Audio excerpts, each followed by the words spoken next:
I didn't really have a life that I was living that I found happy. I mean, I'm a person who loves weddings. I really am. And I love love, obviously. I write about it all the time. And it's not that I don't love dating and I just got engaged and felt suffocated in a way that terrified me.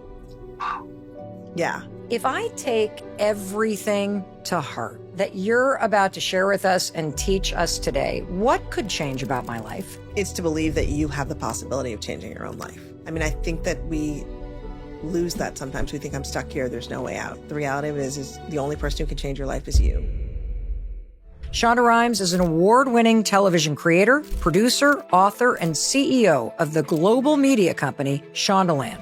The rule is that I was going to say yes to everything that scared me for 1 year. And that seemed very terrifying. Did everyone think you're crazy? Everyone thought I was insane. Why do you like them and want them to be happier than you like yourself and want yourself to be happy? Like, that's the thing. You are literally choosing another person over your own happiness and contentment for reasons that make no sense. It's not going to be a friendship ender. And if it is, that person's the wrong friend anyway.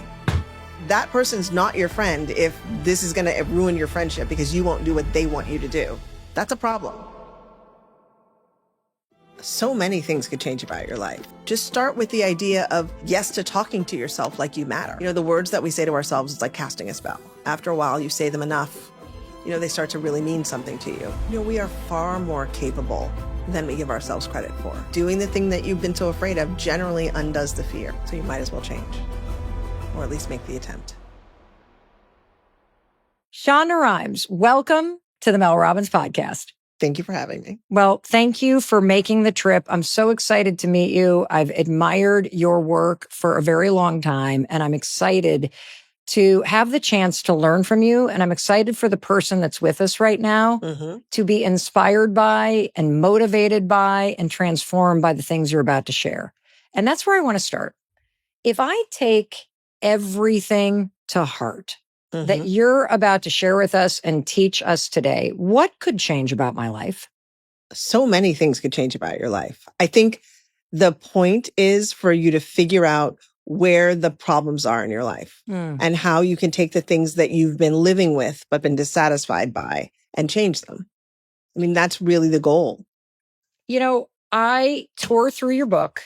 I want you to go out and buy this book. It is absolutely fabulous. It is going to be absolutely everywhere. Everyone's going to be talking about it.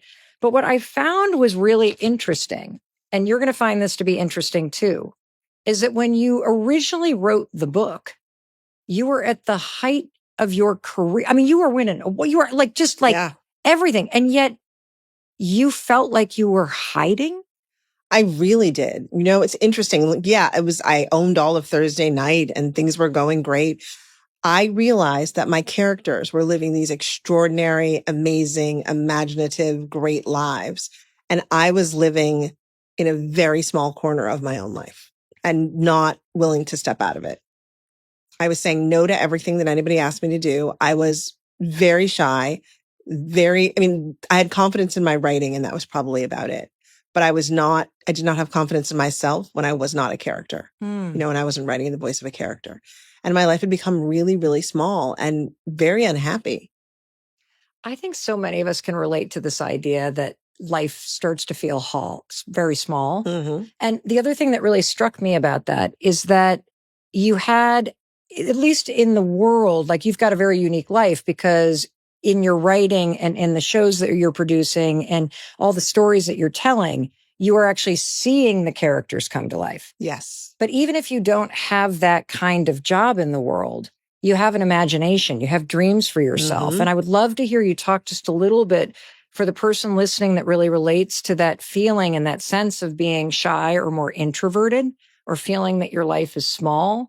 And yet you have this sense or this imagination that there's more that you could imagine for yourself.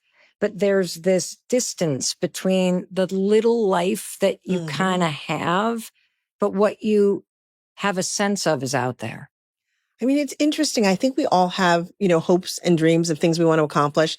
They might be about motherhood. They might be about work. They might be about relationships. It can be about anything. But the reality of it is most of us are blocked by this huge chasm of fear, right? the being afraid to actually do the thing, being stopped by it simply because you don't even know how to begin, being too afraid to just make the leap because what if it doesn't work out? That I think is what stops most of us. And then to make that leap and to leap into it is a really terrifying thing. So I think it's really relatable to have that level of fear and this block between where you want to be, like where you imagine you can be and where you think you could actually get to. Well, what's fascinating about your life, and when you read the book, you're really going to get a sense of this, is that your life from the outside looks so big and is so impactful. And so it is kind of stunning when you really read and start to understand that your experience was that it was really small and you were saying no to things. Like, what were you afraid of?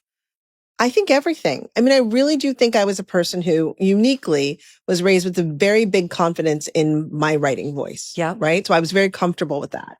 But anything else, I was not. I lived through and had for my whole life, basically lived through stories. I'd experienced things that way. I wrote about things. I worked things out psychologically by writing them down. None of it had anything to do with being in the actual real world. None of it. And so I was always very awkward in the real world. It was a very different environment than the world inside my head. And in a weird way, it hampered me because I did stay in my imagination, right? All the things you imagine and dream. Well, I could make those things come true by putting them on the television screen and sharing them with an audience. But that had nothing to do with me personally. You know what I just had this crazy vision of? I had this incredible vision of you in your, at your desk, you're writing all this stuff, you're up in your imagination and living in this world. And yet you have this experience of having this small world and yet feeling blocked by fear. Yeah. Do you know how many millions of people around the world were sitting on their couches, escaping their small lives through the characters and the worlds that you were building? And when you watch the work that you do, you can't help but think of something bigger. You can't help but think about different relationships. Can't help but think about different moments in history. And you open us up to this bigger possibility. But then you know what happens? The show's over. Right. And you go back to your life. Yes. Yeah. Yes. Same for me. I mean, exactly. I just got to live in it longer.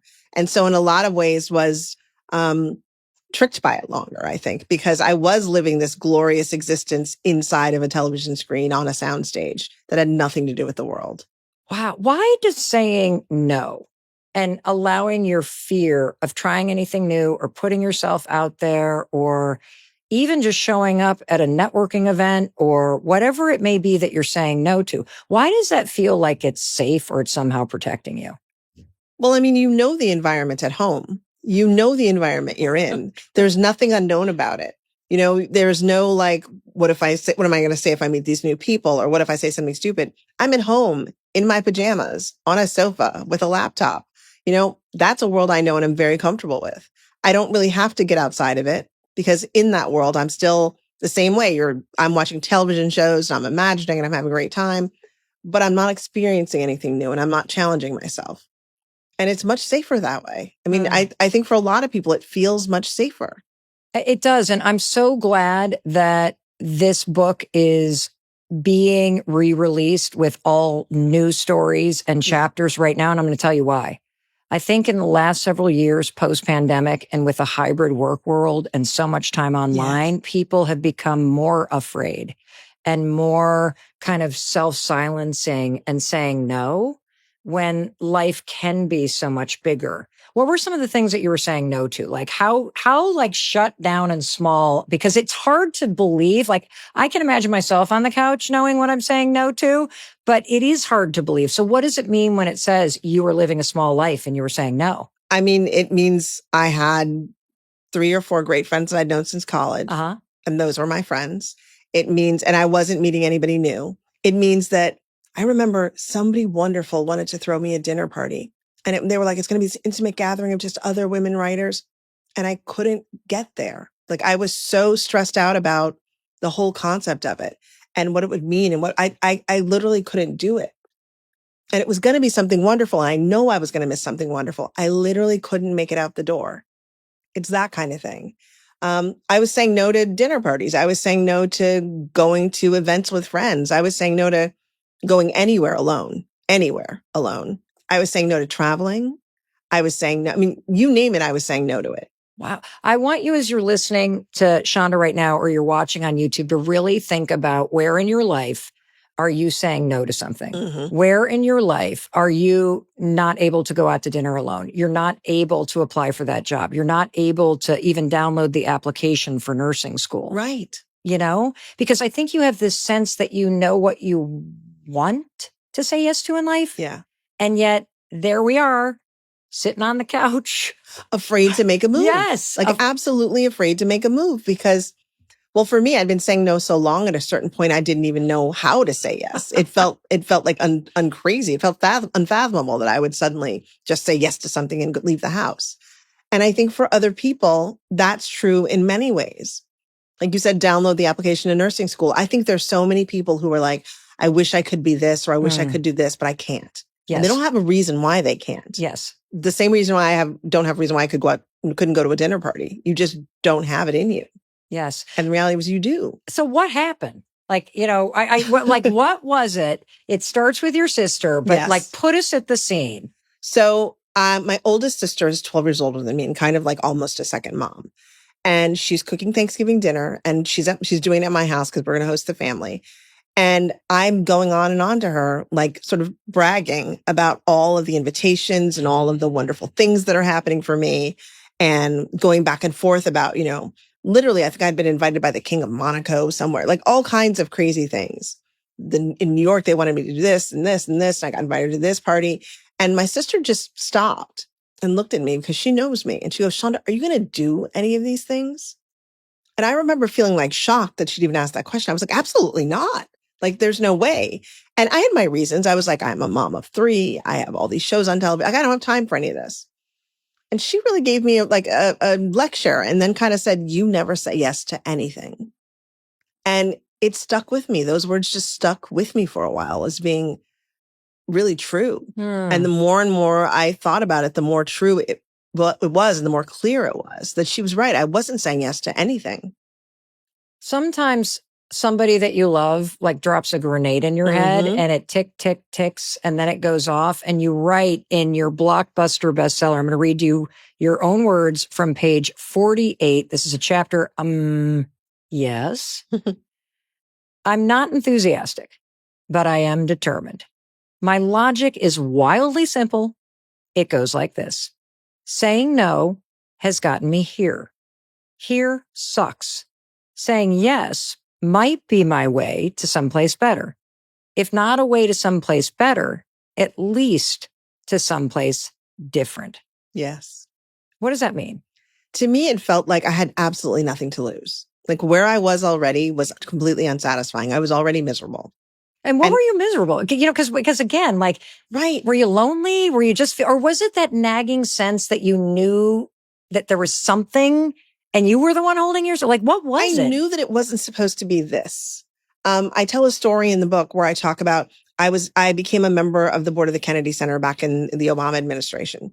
And I arrived for like the first big event. And they informed me that I was sitting with the president and the first lady who I'd never met. And I remember panicking on all levels and then going and having an amazing time. And then realizing if they had asked me, not told me, but if they'd asked me if I'd wanted to sit with the president and first lady, I would have absolutely said no. Like the panic, the stress of the idea, it would have been too great for me to actually say yes for myself. I only did it because they said that was what was happening and I couldn't really say like no you're to walking that. now. Like there they are, we're going. Yeah, this is what's happening. And I realized that I would have missed out on this sort of once in a lifetime, insanely amazing event because I was too scared to say yes to stuff. It really struck me as I am harming myself. What's the very first yes you said yes to? The very first yes I said yes to was speaking at our alma mater. They called me and asked me to give a commencement speech at Dartmouth College.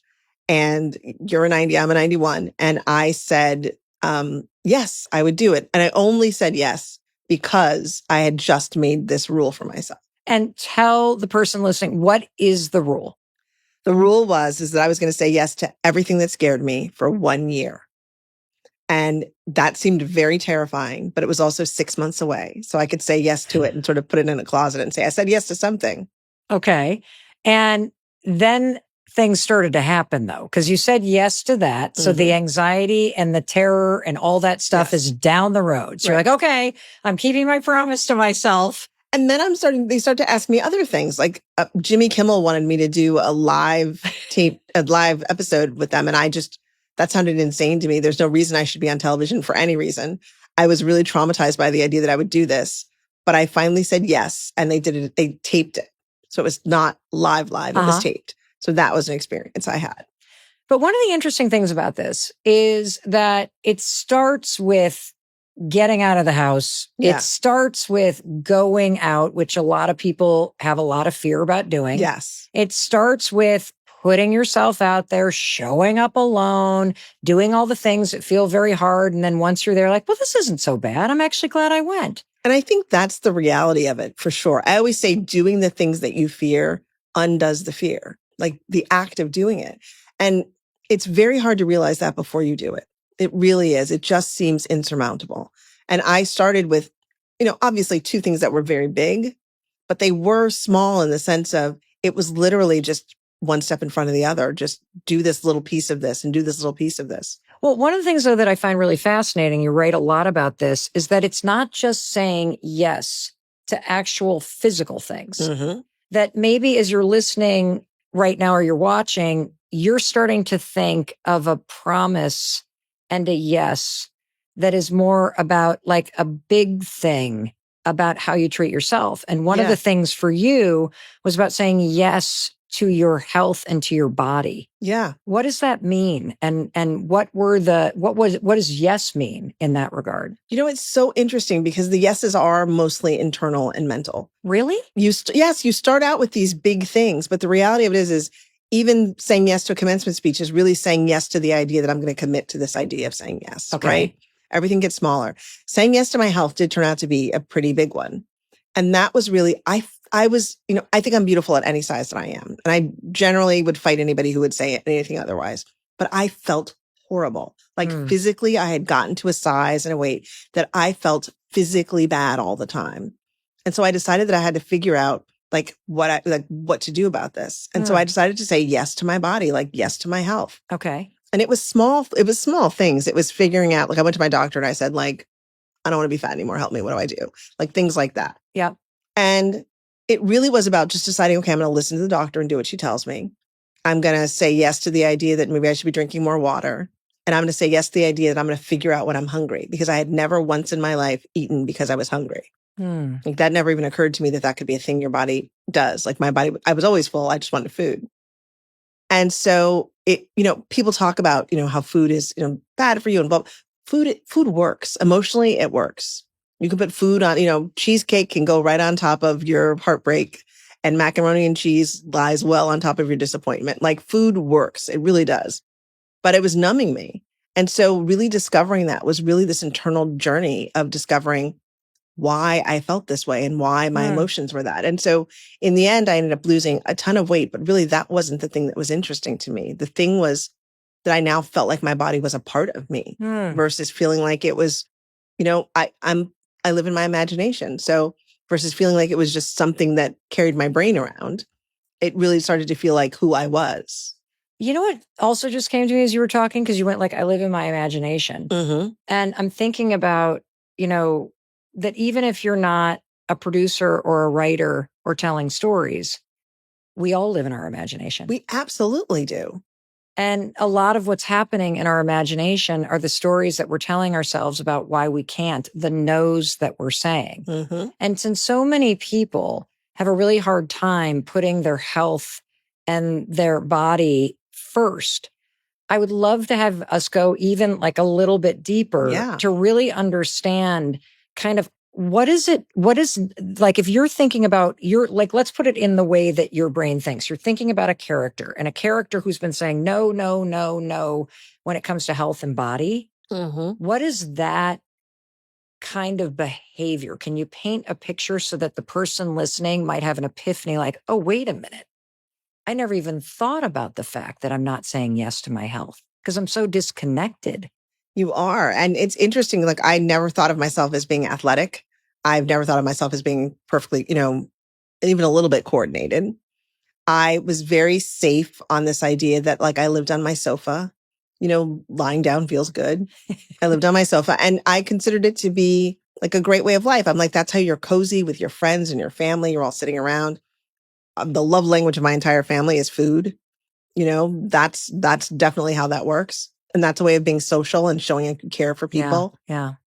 But what you're thinking about is not, for me, I really realized that I wasn't saying yes to my health. It wasn't really about that. It wasn't that I was saying no to it was that I was saying yes to being like overweight and unhealthy.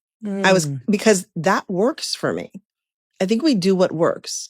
And emotionally, if you feel comfortable and comforted and a little bit numb, it's hard to think of yourself as doing something that's completely different from the routine you've created for so many years, right? The routine of our love language is food. That's how we gather. That's how we, nobody goes outside and plays football on the lawn in my house. Like, it's not a thing. Like, changing all of those little details about how you think about your world, it's scary. But I do think like taking that examination and realizing that it's not this giant idea of, I'm saying yes to my health in like this giant vague way. It's finding like the specific yeses that make it work for you. Well, what I love about the year of yes is its simplicity, and yet it's not simple at all. And it actually cuts to the most profound thing, because if you really think about how you go about your life every single day, every decision that you make is either a yes or a no. No. Yeah. And you don't realize the power of the decisions that you make until you boil it down to, am I going to vote yes for my health or am I going to vote no? So the no's pile up, they just do. And then suddenly you're like, I feel terrible physically. I'm not healthy, because they seem very small. Like, no, I'm not going to work out today. And no, I'm not going to go to the gym. And no, I'm not going to eat the salad. I'm going to eat this over here. Those no's pile up in very small ways. And then suddenly your whole life is a completely different way than you envisioned it in your head. And you can get back by thinking about the way you want to feel and starting to say yes. Yeah, and saying small yeses. Like, the thing that I think is interesting is we all think that you have to make this huge, big change all at once. Even my doctor was like, that's a crazy idea. You can't do that.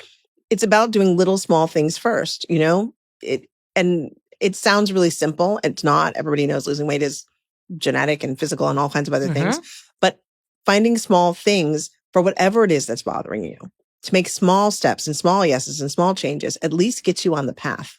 Well, one of my favorite things about at least this work, because you have so much work that I admire and that's impacted so many people's lives, is that whether you realize it or not, it's a tool. Yeah. And we can talk about change all we want, but if you don't have a tool to help you do it. Exactly. And I love this book and I love what you've added to it, because this is both a story.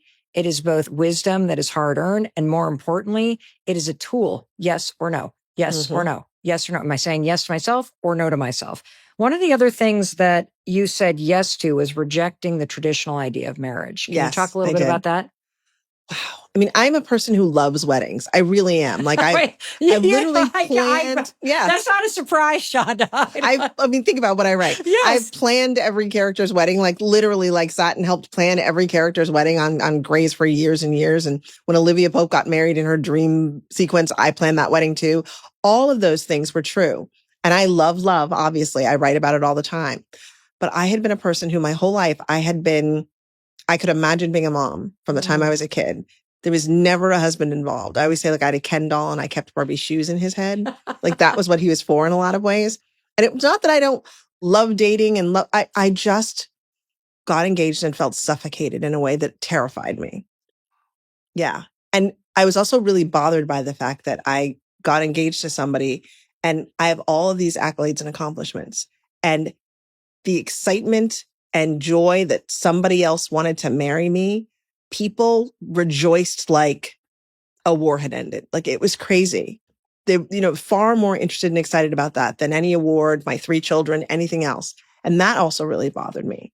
And I really think I worried about losing myself and losing the definition of who I was, because I was going to have to share another piece of my brain with somebody else. Children take up a lot. Yeah. Writing takes up a lot, but there was that. Yeah. So what was the hardest? The hardest thing, I think, was to admit it to myself and especially to the other person. I mean, I think there's something terrible about putting somebody else in that position. I'm a writer. I had imagined this whole thing into, life. I had made plans and created ideas and talked about it and realized that I was putting a lot of fiction into the idea of what I wanted my life to be, but none of it had anything to do with the reality of what I wanted my life to be. Oh, yeah. I'd bought the fairy tale. I really had, I think. And saying that I didn't want to do that, saying yes to not being a person who wants to get married, it was really hard to let that definition sit inside me. But it also was the greatest relief that I ever felt when I finally said, like, no, I don't want to do this. And that's how I know I'd done the right thing. Could you talk to the person who's listening right now, who has that just tension and suffocating feeling? Yeah. And just describe like that moment and what you want them to know is true when you find the courage to first say yes to yourself, even if it means saying no to somebody who's a good person. They're just not your person. I mean, there's nothing like that feeling. And I think we're all raised to believe this fairy tale, right? We've all been indoctrinated into it. I don't care what it is. The things that you're told you're supposed to want, you're supposed to want. And when you don't want them, part of you feels like something's wrong with you. But part of you feels like, well, I've got to figure this out and sort of shove myself into whatever box I'm supposed to be in. And I remember feeling panicked at all times. I literally remember people saying, you're glowing, and me thinking I'm sweating. Like, I'm not glowing. I'm sweating with panic. And just not able to mold myself into this idea of what you're supposed to want to be. And I think there are so many people, men and women, so many people who feel like this. Yes. Who feel like these are the things I'm supposed to want. And if I Yes. don't want them, I'm somehow wrong. So I better get it together and make myself want them. And I think for so many of us, you can feel yourself dying on the vine. You really can. Like, I felt like I would think about what life would be like, and I would panic. I have nightmares. I was having sleepless nights. I was really worrying about, like, how would this work? And yet at the same time, I really loved this person. This person was wonderful. But their idea of what perfect life was and mine were completely different things, right? Completely different things. And for me, I would say the biggest yes that I said yes to was difficult conversations. Can you please talk a little bit more about that? Because I don't want to have difficult conversations, Shonda. I don't think any of us do. I think we all instinctively run from conflict as much as we possibly can. I mean, I think that's just a fact. I still struggle with trying not to run away. But the reality of it is the energy you expend, like making it okay that somebody else is doing something that you're afraid to talk to them about, the work that's involved in sitting with whatever it is they're doing that's driving you crazy, or whatever it is that's happening to you that you won't confront, is so much more depleting than actually just saying the thing that you need to say. And I mean, I was really bad at it. My work example is that I used to try to, I used to have to let people go sometimes. I have fired people who did not know they were fired and came to work the next day because I swear to God, because I was so scared of having the conversation, the thing where you like say lovely things to get them started and settled in. And then you say the hard thing. God. And then that does not work for me, because I would say all the lovely things and I'd watch people's faces grow more hopeful and more engaged and more comfortable. And then I'm like, and now I'm supposed to hit them with a hammer. Like, that's not going to happen. So lately I've started, and not in a really cruel way, but in a way that's really frank, is I'm like, just don't bury the lead. Like, start with, this is not working and here's why. Yes. And then go from there. Because otherwise, if I have to hold off while I'm saying all the night, I'm never going to say it. I can't bear the conflict. So to me, I'm like, you have to have the difficult conversations, because the peace it brings you is incredible. The peace it might bring the other person is incredible. To have it be acknowledged out loud that this thing is not working is great. Right. But you really have to be willing to say the hard thing. And I'm always like, say the hard thing first if you can. That way, I don't have to worry that maybe I have never said it at all, which is the other thing. I was like, that meeting went great. And then the next day, there they were. Oh my God. And I realized I'd never said it because I'd been so busy trying to figure out a way to make them feel good. Yes. And not have the conflict happen. You've been saying yes to them and them feeling good versus saying yes to just telling the truth and saying, this is going to be a really difficult conversation, but I need to have it with you. Right. You're trying to avoid the storm, but the storm is still happening inside you because you won't get it out. I love that example because you can see it and I can see you in the meeting, but it's relatable because how many of us have wanted to break up with somebody for 6 months and you can't get it out. You can't get it out. And then you wake up and there they are again next to you in bed. And suddenly you've been together for so long that it feels really, really horrible what you're doing. Yes. Yeah, I agree. Yes. The pain of that is so much worse. So yeah, I really have a thing about getting difficult conversations going and like just leaning into the idea of it versus running away. You know, having those conversations about things that you generally just try to avoid to keep from hurting another person, to keep from feeling uncomfortable with what you're doing. Having that difficult conversation, I think, saved my life in lots of ways. I think it really hurt somebody else, but I also think it saved their lives in lots of ways because what would their life have been like married to me? You know, when I didn't want to be married. And I think it frees you. Like it's terrible to have to admit something that you know is going to hurt somebody else, but it's also the kindest thing you can do for them if the alternative is that they're going to be stuck in a life that they didn't want either. I'm just sitting here thinking about the fact that you have written this scene so many times.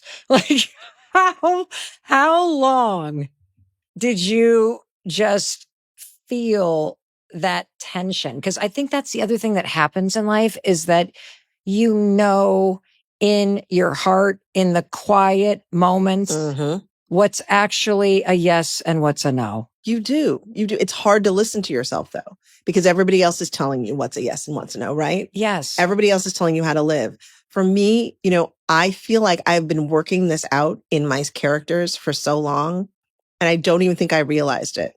You know, Meredith Grey never really wanted to get married either. Remember, she got married on a Post-it note somewhere. Christina Yang flees her wedding and sort of rips off her wedding gown because she's feeling like pieces of her are being cut off at a time by this relationship she's having.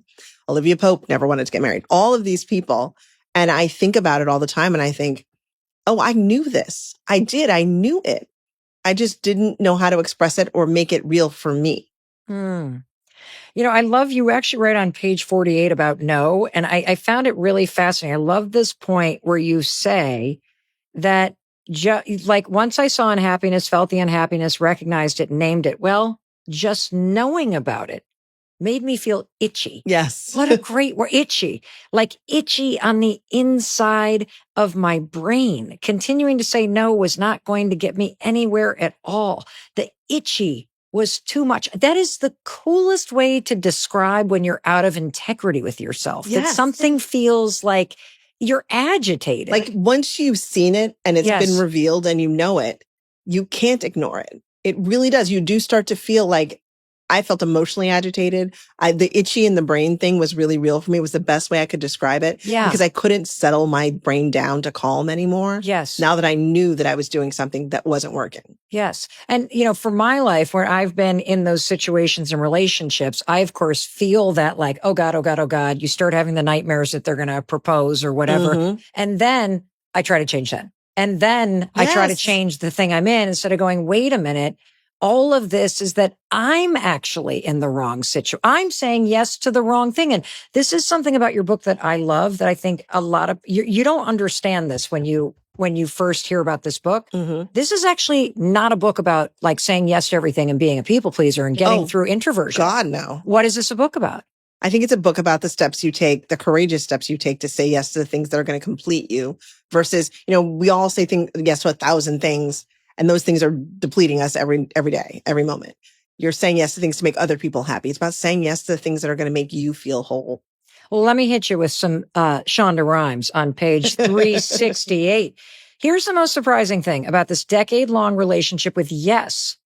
I have strengthened my ability to know exactly when to say no. Can you talk about that connection between pushing yourself through the fear and pushing yourself toward the possibilities that you see and how that helps you become stronger and itchier even. You know what I mean? When you got to say no. It's almost like a muscle that you learn to exercise the more you use it. This idea that you start saying yes to things, you know, at first it's just because somebody's asked. You're not even sure if it's something you want to do.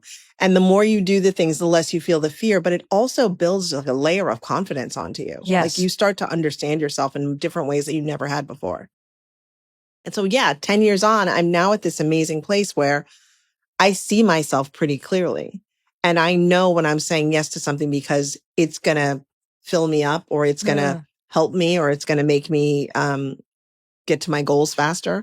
And when I'm saying yes because I'm too tired, too afraid, to whatever, to say no, I don't want to hurt anybody, whatever it is. Oh.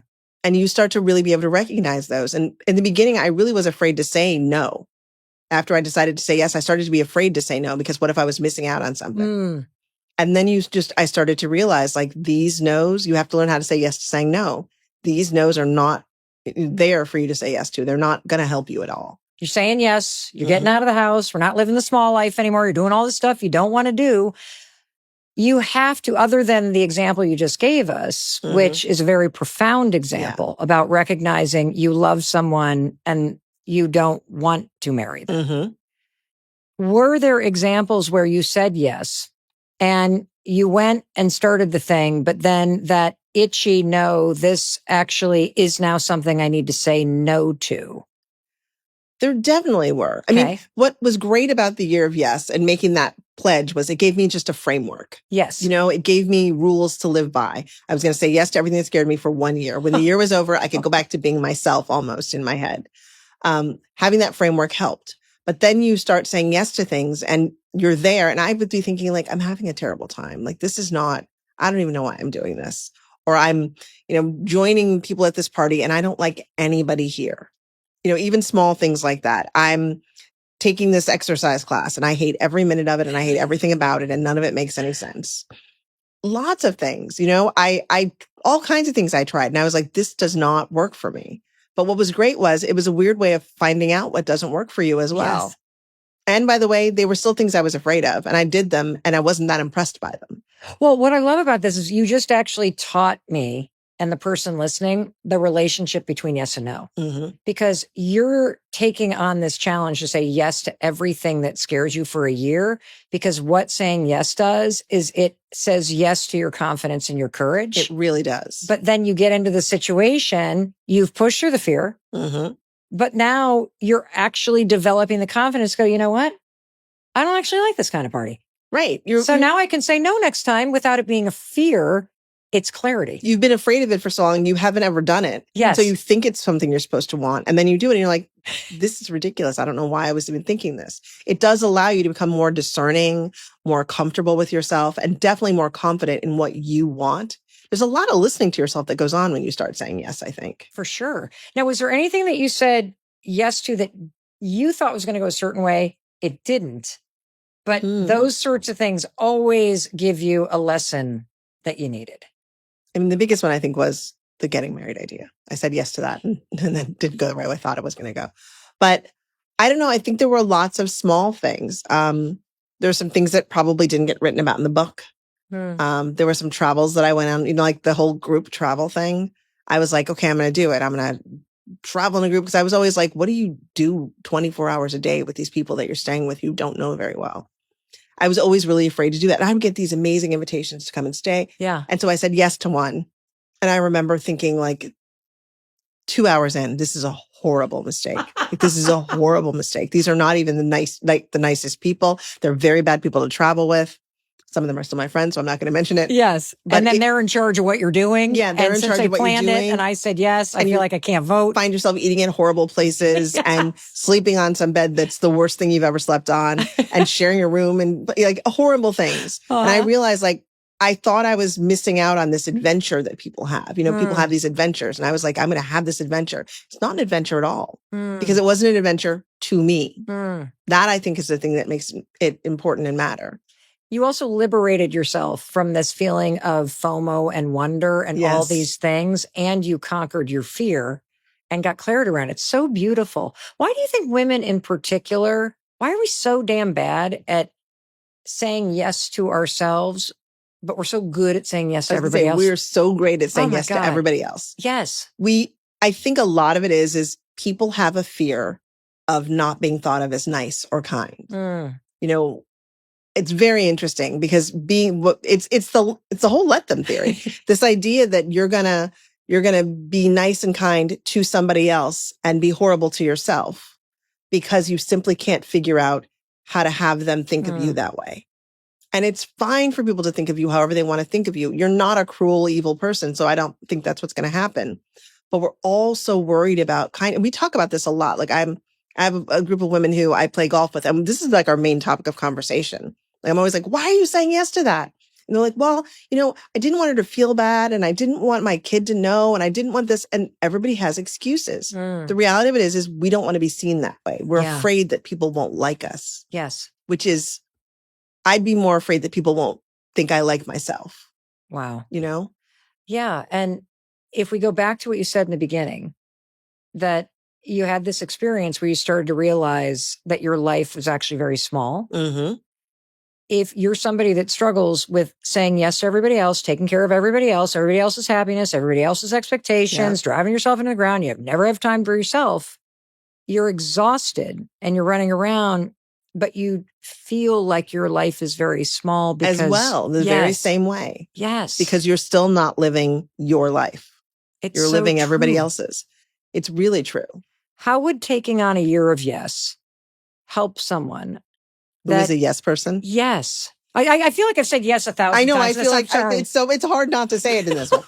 But I do think that there's the idea of, you can take this idea of the year of yes and use it as saying yes to yourself. Okay. So let's use an example. So let's say you have been invited to go on a weekend women's trip, planned by a friend who you love, but with a group of people you're not particularly excited to be with.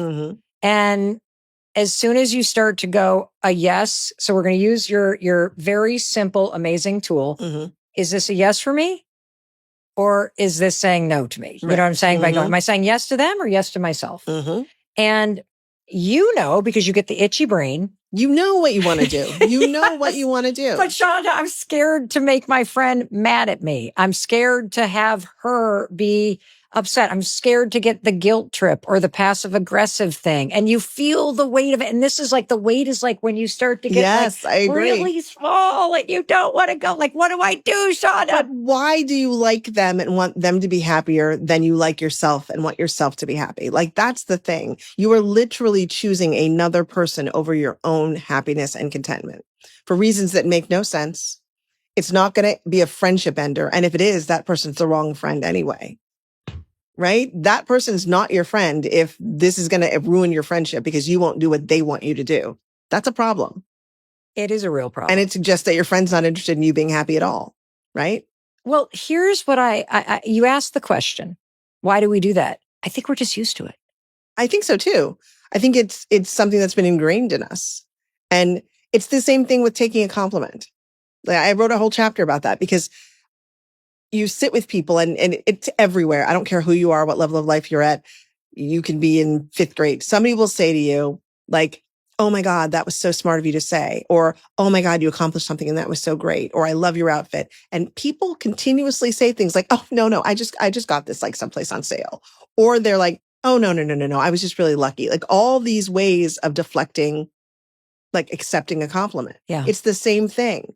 And why do we do it? Because we don't want people to think that we like ourselves too much or think we're so great. And the idea is you should like yourself that much and you should think you're that great. Like, every one of us I think most of us can relate to that. So is there, in the 10 years of doing this, is there a response that we can steal from you that we can say the next time somebody says something nice to us or compliments us? Yeah. I mean, it's the same with no. Thank you is a complete sentence. Like, I really started doing the thank you, smile, and then shut up. It's really hard to do. It really is when you first start trying to do it, because they thank you and then you think, oh my God, what do they think I'm thinking? You start to let your brain go in a panicked way. But thank you, smiling, and shutting up is a great way of dealing with it. And the reality of it is the conversation doesn't really continue after that. They accept, they've given the compliment. They feel good because you've accepted their compliment. And then things move on. Instead, when we do all this declaration of how not special we are, they start to think, like, maybe they're not that special. Like, why are you giving people reasons to discount you? You just also had me see something else for the first time. So when you went like this, they give you the compliment. I envisioned that you had this big, beautiful, I'm giving you this beautiful gift, right? And when you go on, you basically shove Give it the back. gift. Yeah. You to the basically person. say, you're wrong. You give me a compliment. You're wrong. And that's really insulting to the person who gave you the compliment. And you're giving it back. I'm going to add to your thank you. I'm going to say, we're all going to, from now on, in the Year of Yes challenge that we're all doing, say, yes, thank you. Oh, I like that. I like the yes, thank you. Right? But yeah, that might even be harder. It might even be harder. So at least start with thank you and a smile, and then move on to yes, thank you, or I'm so grateful that you said that, something. One of my favorite chapters, I want to read to you from a chapter, Yes to Beautiful. Mm-hmm. This is from page 282 of your blockbuster book. Here we go. The one thing I have learned is that I don't know anything. Mm-hmm.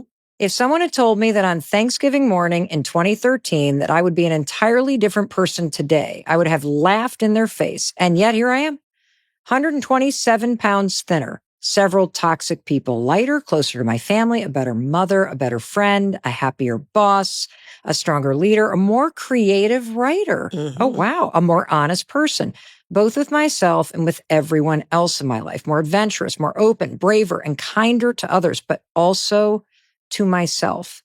The cruelty with which I treated myself is no longer tolerated. Yeah. Can you talk a little bit about that? How do you stop being cruel to yourself? I mean, it's a process. I think we're harder on ourselves than we are on anybody else in our lives. As mothers, we are brutal to ourselves, and very judgmental of our own behaviors. As friends, as a working woman, as a working man, we're all that much harder on ourselves than we would ever be to anybody else. We're happy to beat ourselves up and to celebrate everybody around us. And I think that learning how to treat yourself the way you would treat somebody else, even just a little bit, is a big step towards no longer being cruel to yourself. Maybe we should think about it like, if you're really good at saying yes to everybody else, maybe the people pleasing should be focused on yourself. Exactly. Start trying to please yourself. That would be amazing if people started trying to please themselves. It doesn't make you selfish. It doesn't make you mean. It means that you're trying to look for the things that fulfill you and fill you up, versus letting yourself be depleted and emptied because you're busy making other people happy. How do you model all of this kind of power and this ability to say yes for your daughters? We talk about it a lot in lots of ways. Like I say to them, it's when they are down on themselves, I'm like, you're not allowed to talk about somebody like that I love so much, but also that you love so much. Like we're not going to do that. Cause I have tweens at this point. A lot of self, defeating talk happens when you're in that age where you're trying to figure out who you are. Yes. And I also make sure that they know, like, what you have is special. Like nobody else has this, no matter how many other people try. You need to protect it. Like that, the thing in you that makes you you, your job is to protect it. My youngest daughter used to say that she was fitting out, not fitting in. Oh my God. She came to me when she was 3 and just in tears because her cousins were playing. And she was like, Mom, I'm fitting out. Everybody else is fitting in, but I'm fitting out. And so we turned that into something kind of great. I'm like, fitting out is something you want to do. Like try to fit out as hard as you can. And that's the thing we talk about. We talk about fitting out, which is really just embracing yourself for who you are. I think that should be your next book. I mean, that is an incredible concept. No, I hadn't thought about that. Maybe it will be my next book. Or like a series. Yeah. Because, I mean, you clearly have another writer in the family because with she's that definitely a sort writer. of idea of fitting out. At 3. And 3. And it was such a perfect picture of what the world is. When she said it, I went like, I completely understand that feeling. Like that feeling, and defining it that way made it so clear. Fitting out. So I was like, fitting out's not bad. Fitting out is always good. Well, and also if you think about, like, there's all this research about how the brain is wired to fit in, and that social rejection feels like physical pain in terms of where it is in the brain. And so giving somebody a tool, because oftentimes when you say no to yourself, it's because you're trying to fit in with somebody else's agenda or fit in with somebody else's feelings. To not be different. Yet to not be different. So when you say yes to yourself, you are actually saying no almost always to somebody else's expectations, and you're saying no to fitting in just to fit in. Yeah.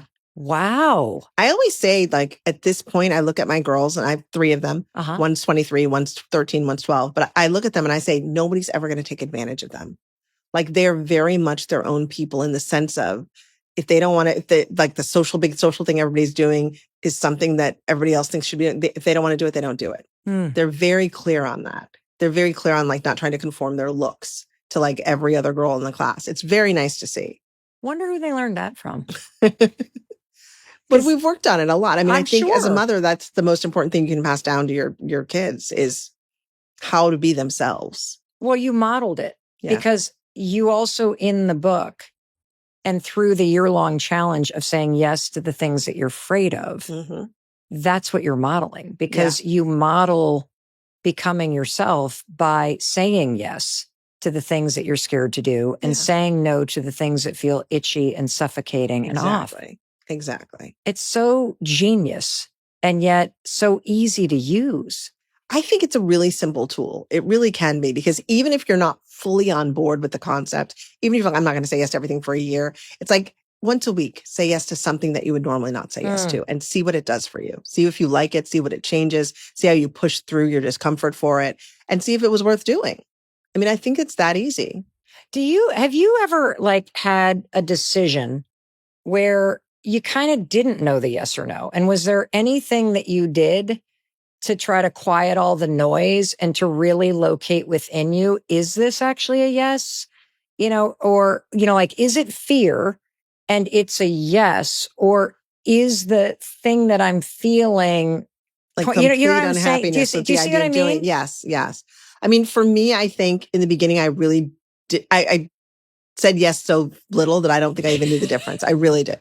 But you start to learn it. You start to realize that the things that are really bothering you, are generally like, it's all internal.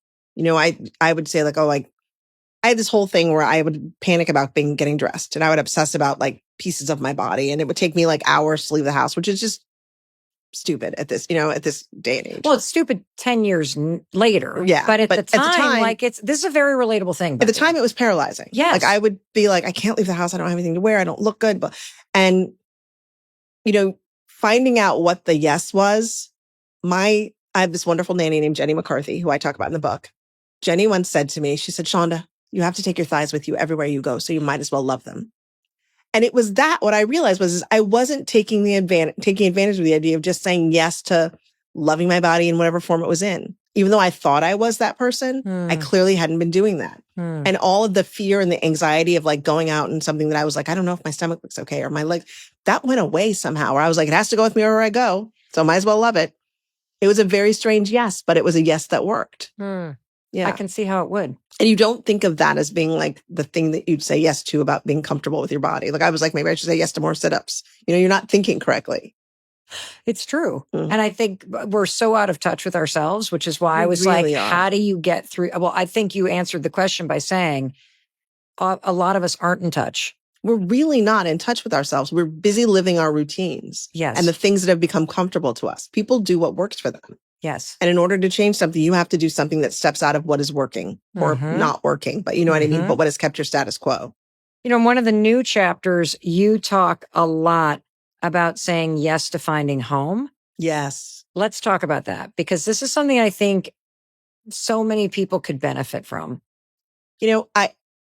And it'll sound not quite relatable in the beginning when I talk about it, but I was, living in Los Angeles, running these shows, my own production company, living in a beautiful house that I had renovated from scratch, basically, and living this beautiful life. The pandemic hits, and I'm suddenly at home, like not working. And I know that this happened for everybody. Yeah. But I think we all had that weird realization that, like, I was like, I don't even know my own house. I don't even know what I'm doing. I haven't been home enough to really understand this. I haven't been home enough to really find out what was going on with my kids. And suddenly we're all at home all the time, right? For a lot of people, that was a really great awakening. And for me, it turned out to be a really great awakening, but it was preceded by like the biggest panic attack I'd ever had. I could not stop scrubbing my floors and making cleaning products. I was just trying to come up with something. Something to do? some way to fill it, like whatever was going on. It was almost like I was trying to clean my brain. Yeah. That idea. Is that why we rearrange our furniture in our houses all the time? We're actually rearranging thoughts in our brain. I think so. I think we're trying to see ourselves differently. Yeah. I do think that. Oh, I really do think that when you rearrange spaces, I think that's what that is. Yes. So at a certain point, I thought, like, I really hate it here. Like, what I realized in that period of time is that the life I was living, as beautiful and fantastic as it was to other people, was not working. Like, it just was not working. And I didn't feel at home in my own home. I didn't feel at home in my own city. I didn't feel like I was living in the best place in the world to raise my kids. I didn't feel like I was even doing my job correctly in a way that was giving me the chance to be a person and not just a working mother. And this is post year of yes. This is post my year of yes, where I thought I had it all figured out. Yeah. When you suddenly discover you have nothing figured out. You've been following on your little rules that worked, but you've never stopped to examine, are they still working? And I made the decision that we were going to move during the pandemic. And I think I used a lot as my excuse that there were going to be schools open where we were going. Okay. But we moved. Like, I went to a place I'd seen twice, and then we moved there to the country in Connecticut. Did everyone think you're crazy? Everyone thought I was insane. My sister came along with me on the trip to like look at houses to convince me that I couldn't possibly move there. We love your sister. And then she ended up buying a farm, a town over, like a little farmer town over, and moving there too. My parents thought I was crazy. And then they moved there like 6 months later, I want to say it was, or maybe like a year later. They were like, you took our grandkids, and suddenly they were there. It turned out to be a great move, but it was really about having the courage to look at my life and go, this isn't working. Like, how am I going to create a life for myself that I'm going to be proud to be living?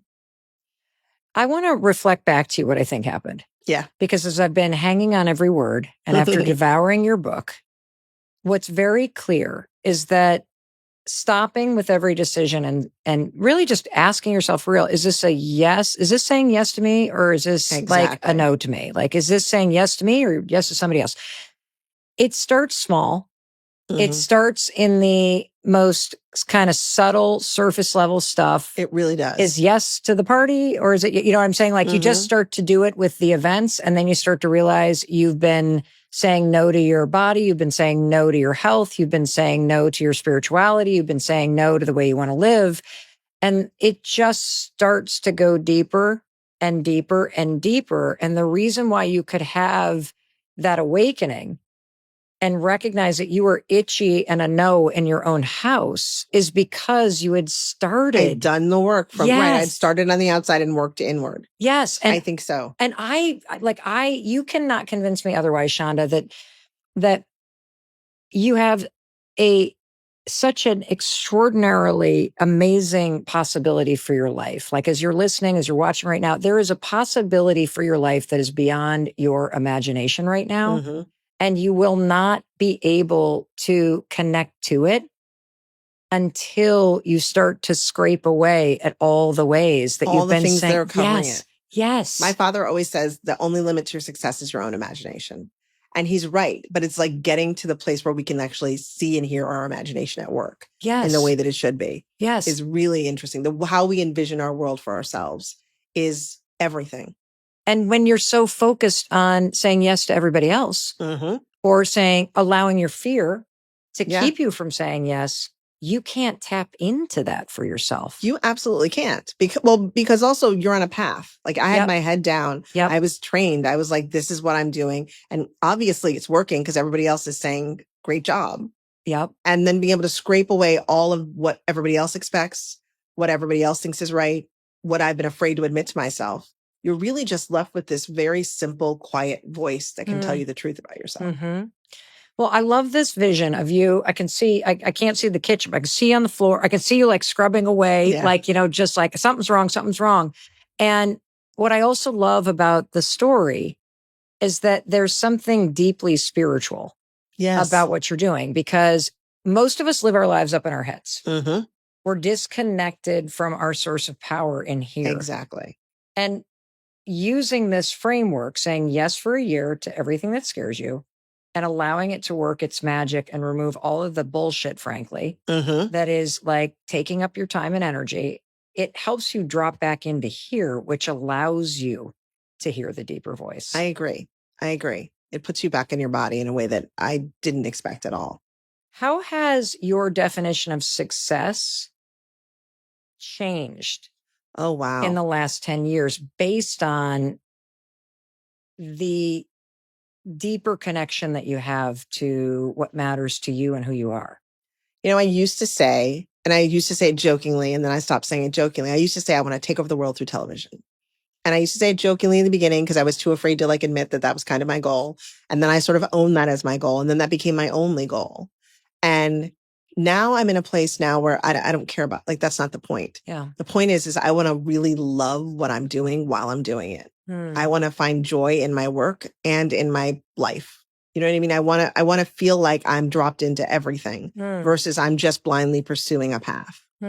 That has made a huge difference. And obviously I'm lucky that I have the resources to do that. But I think it's for anybody, no matter what it is you're doing for a living. There is a way of looking at your life where you're thinking the conversation I want to be having with myself has to be more fulfilling than I've been having. Yeah. I want to be able to feel like I can lie in bed at night and feel proud of who I am.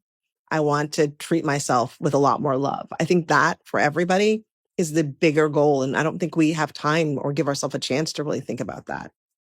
Well, and you talked early on about just when your life feels very small, that there is so much fear. And if you're listening or watching and you have that sense, like, Shonda, I want that, Shonda, like, I want to have that awakening, but I do feel small. I do feel like I lie in bed and think about all the things that I want. And I know there's something more in store for me, but I'm scared to death to trust it. And I don't even know how to start. Yeah. What would you say to that person? You know, we are far more capable than we give ourselves credit for. We really are. I never would have imagined that my life would change in this way. I mean, it sounds crazy, but it's really true. I'm a completely different person than I was 10 years ago and a completely different person than I was a year before that when I wrote the book. It's how it happens. So what I would say to that person is you can like start small. Just start with the idea of yes to talking to yourself like you matter. Like even just the voice that you give yourself in your head, the way you treat yourself, even just try that. Like start saying like, I'm not a fearful person. I'm okay with this. You know, the words that we say to ourselves is like casting a spell. After a while, you say them enough, you know, they start to really mean something to you. You start to believe them and you start to live them. And so if you're giving yourself enough negative self-talk, that stuff becomes real after a while. I want to make sure you just heard what Shonda Rhimes just told you. The words you say to yourself are like a spell. They really are. And I feel like the magic can be terrible that they work on you, or it can be amazing. But the words you say to yourself start to become real to you the more that you say them. And the more you say yes to things that make you afraid, the more you discover the courage inside you and the bigger capability that you have that you're talking about. Exactly. Doing the thing that you've been so afraid of generally undoes the fear. Well, that's actually why you feel small. Yeah, exactly. Because you're so afraid and you can't make yourself do it. And by the way, the worst thing that can happen is that you fail. But you're already failing because you're not happy at all anyway. How dare you talk to us like that, Shonda? Like you're calling us out on that. But you know, think about it. Yeah, this is already a failure. You're not living the life you want to live. So if that's the worst thing that can happen, it's what I said in the beginning. Like, at least you're going to get someplace different or someplace better. And anything is an improvement over the fact that you're feeling so small and so scared and so alone. You know, you also wrote in one of the new chapters about how as you started to like have this expansion in your life and deeper connection to yourself, and as you started to change, not only did you recognize, wait a minute, I don't want to live here anymore. I'm going to move. But you also realize everything I do is related to work. I don't have hobbies. Yeah. Can you talk to us a little bit about that? Because I think that's really relatable. I think it is too. It was really interesting to suddenly have the office taken away from me. And I'm still working remotely and doing things, but to suddenly have like that 24-hour, you know, adrenaline of, you know, these things have to happen, this is taken away was a shock because I realized that without all of that, without all that office intrigue and work and things, I didn't have anything. You know what I mean? Like my kids were living a sufficient life. They'd become very comfortable with the fact that, you know, they'd come to see me at the office and that was good. But I realized that I didn't really have a life that I was living that I found happy. My whole life was work. My friends had become people who worked with me or for me. My whole life surrounded talking about the business and the industry. I didn't have any other conversations. And you think you're doing so great. Like still been doing all my yeses, but I realized that all of them made me amazing at being a working mother, but I did not know how to be a mother who didn't know how to work. Oh, yeah. That I one didn't know how to hits. be that kind of mother, a mother with no work. It was very both humiliating and humbling to discover that like I was literally a stranger in my own home. And in your community, right? And in my community, for sure. I can relate to that. Yeah. So what do you want to say to the daughter who's listening right now who had that mom, or the mom who's listening who's like, there goes the itchy brain and the shrinking thing? Yeah. I really want to say that I think that, you know, everybody's doing the best that they can. You do what you can when you can. And when you know better, you do better. I think that's Maya Angelou. Mm-hmm. But I think that that's really true. And so there's not a lot of time that you should spend dwelling on what did not happen for you. You know what I mean? Like that's already occurred. So all you can do now, like I said, you have the opportunity to change it. So what matters is tomorrow. And for the daughter who had that mother, you know, it can be a painful thing, but also remember, she was doing what she could do when she could do it and how she knew how to do it. No, very few mothers are out there trying to hurt their kids on purpose. Like that's a whole other situation. But everybody's trying really hard. And I think that idea of give yourself the grace to be upset that your mother was that person. Yeah. But also remember that that was what your mother did. And if you're going to spend your rest of your life blaming your mother for who you are, then you've also decided to live a very small life. Yes. Because you're not living your own. What did you do once you had that realization? Because I can hear the person leaning in right now going, Shonda, okay, I am the story. I'm the character in that story. You know, I don't know. I mean, for most people, packing up and moving across the country is not your answer. Right. But for me, a lot of it was just like thinking about the mother I imagined I was, you know, the mother I imagined I could be. Yeah. And figuring out ways to be more like that. You know, I'm never going to be the perfect cupcake baking, you know, I talk about that in the book, cupcake baking, apron wearing mom who's like all there. But I can be the mother who makes sure that I'm spending, you know, the majority of my evenings with my kids and having conversations with them and figuring out their lives. Like it was little things. It really What was. I also loved is that you also talked about hobbies. Yes. And getting more intentional about friends. Well, that was amazing to me to move to Connecticut and discover suddenly I had all this time on my hands, moved to Connecticut. And I realized I hadn't had a hobby in 30 years. It was like shocking to me. I had, you know, a child and shows almost at the same time. Grace and my daughter Harper are basically the same age.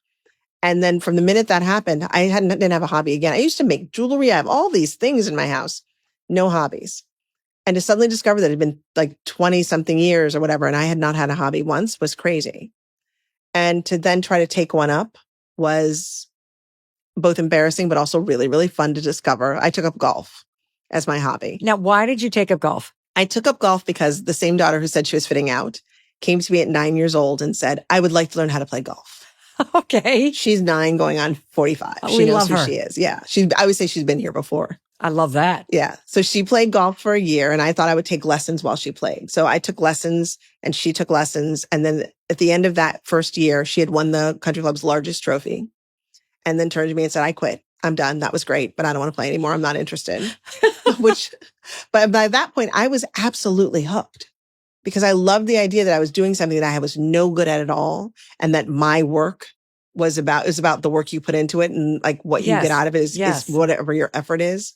I loved the patience that you learn by like the whole situation of trying to just hit a tiny ball with a stick. I love that. And you know what else I love is that the story of your daughter is saying yes and leaning in, right? To something because that feels like a yes to you. And then in the process of doing it, you get clear when it's a no. Right. She was like, I like science and musical theater. This is not my jam. And you know, a lot of parents would have been like, we started playing golf. You're going to keep playing golf. But it was so clear that she came off the highest high, which is, you know, you win the big trophy, like you're in there. Yeah. And it wasn't fulfilling for her. And I absolutely understood what that felt like. So you have one of the great new chapters in your book is saying yes to mentors. Yes. How do you, like a lot of people right now are really struggling, especially with the current economy and the current kind of job. A lot of people are struggling right now. It's a very tough job market. A lot of people would love to have great mentors. How would you recommend someone think about saying yes to mentors, or where to find them even? Personally, so this for me was what happened is that I really thought there was something wrong with me when I was starting out, struggling. I thought like nobody wants to be my mentor. You'd ask people, you'd look for people, you'd hope somebody noticed you. Yes. Nobody wanted to be my mentor. We're working in a business where I didn't look like anybody else who was doing my job. So it wasn't like there was a club I could join or a group of people I could find. And so I didn't have anybody. And I started to feel like this must mean a failing on my part. Yeah. Because basically what a lot of people do when they're looking for a mentor is they're just waiting for that person to tap them on the shoulder and say, you've got the thing. Well, I decided that I had to tap myself on the shoulder and decide I've got the thing. And so what I did was I started reading books about people, memoirs, autobiographies about people who had done extraordinary things, and really decided that those were going to be my mentors. I was going to take my lessons from those books. And it was everything from Shoe Dog by Phil Knight to Bird by Anne Lamott to Becoming by Michelle Obama. That was a recent one. To Open by Andre Agassi. Yeah. Completely different fields, completely different industries, but they were all people who had overcome things, who had challenges, who practiced resilience. And I really tried to read those and take my lessons from those. And I decided those people were going to be my mentors. I love that. It's free. You know what I mean? If you go to the library and get a library card, it's free. You can find your mentors anywhere. And the reality of it is you take those lessons, you put them together, and then you decide what matters for you. Right? Yes. You really learn from other people's experiences in a way that, I mean, honestly, the stuff in my book is far more intimate and complete than what you would get if you spent 15 minutes with me as your mentor. Right? Oh my, you will know Shonda Rhimes at a depth that you like, especially for somebody who was so introverted just 10 years ago. Yeah. Do you think your personality completely changed? My personality has completely changed. And I know that to be true because even the people who work with me, who've worked with me forever, have like quietly like scurried up to say like, you're a totally different person. And I am. I wouldn't have been able to do this interview. We wouldn't be having like such a calm, comfortable conversation. You would have been pulling teeth to get me to say anything before I'd written this book, before I'd had this experience. Wow. Yeah. I actually think reading this book, if you're somebody that considers yourself introverted, or you're somebody who has a tremendous amount of self-doubt and self-criticism. Yeah. If you really leaned in and it felt like Shonda was describing you and she described how small life felt. I personally believe that this book will be the kind of wake-up call that you need in your life. And Shonda Rhimes will officially be your personal mentor. And when you read this story, you'll not only have a roadmap, but you will have a true story from somebody that was just as introverted and just as afraid and felt just as small as you. As small, as defeated, as isolated, and as alone. And that's the thing that I think is important. Like, I don't care where you're coming from in life. That feeling, that horrible feeling, it's universal. Like, yes, it strikes everybody, all across all sectors. And I feel like that to me that's where we're all joined. So we can all get out of it. And I want to read page 367. This is part of all the new stuff. Like, I mean, you've added so many new stories, 7 new chapters. Here's what you write on page 367. These past 10 years have reinforced to me that saying yes isn't just about conquering fears, though Lord knows I have conquered plenty. It's about understanding that fear isn't your enemy. Fear is information. Fear is your body's way of saying, hey, pay attention. Something important is happening here. The magic is not in the absence of fear. It is in what you choose to do while fear is sitting shotgun in your car, backseat, driving your entire life. You know what that's like. It's driving you right now. Yeah, some yeses have been magnificent disasters. Beautiful, spectacular failures that taught me more about myself than any success ever could. I've learned the difference between saying yes to growth and saying yes to prove something to people whose opinions should not matter in the first place. Yeah, it's very true. It's very true. You call it's been a quiet revolution. I absolutely believe it's been a quiet revolution. And one of the greatest things about having written this book, and then come back to it 10 years later, is I've met so many interesting people who have come up to me and told me what they said yes to and how it changed their lives. I've met a woman who left an abusive relationship because she read this book. I've met women who started their own businesses. I've met people who, said I love you to somebody that they would never have said it to before because they were too afraid. I've met people who become parents. I've met people who quit their jobs or open their own businesses. Like, I've been astonished to discover, because I really thought that this was my personal little way of working out my own problems. Yeah. I've been astonished to discover that everybody else, many other people have felt this way and have figured out a way around it, and that the book was helpful. I did not necessarily write it to necessarily think I'm going to change other people's lives. Yeah. I simply thought I'd changed mine, and here's what happened. I wonder, have you thought at all about the difference in what you personally experience when somebody comes up and talks all about Bridgerton or all about this or all about that or about the other thing versus what it feels like for you, Shonda? When somebody says, I read The Year of Yes and I started saying yes and it changed my whole life. What does that feel like? It's a much more intimate feeling. I love when people compliment our stories, and I love when they compliment our characters. But the only other equivalent I can feel in that sense is when I meet young women who tell me that they're going to medical school because they saw Grey's Anatomy. That means we're making scientists, which I think is incredible. But when people come up and talk to me about the book, it really is like we've already had this intimate conversation. Yeah. And that they're responding to something, not just that I made up, but that I lived. So there is a real connection there that I feel connected to everybody who comes and says they love the stories, but there's a connection there that's very different and very personal, and sort of strikes at the heart of why I'm so glad I changed and grew, because I never would have experienced this before. Yeah. I never would have had those connections. I love that for you. I love that because it's actually, you're getting to experience what you wrote about in Say Yes to Mentors. Yeah.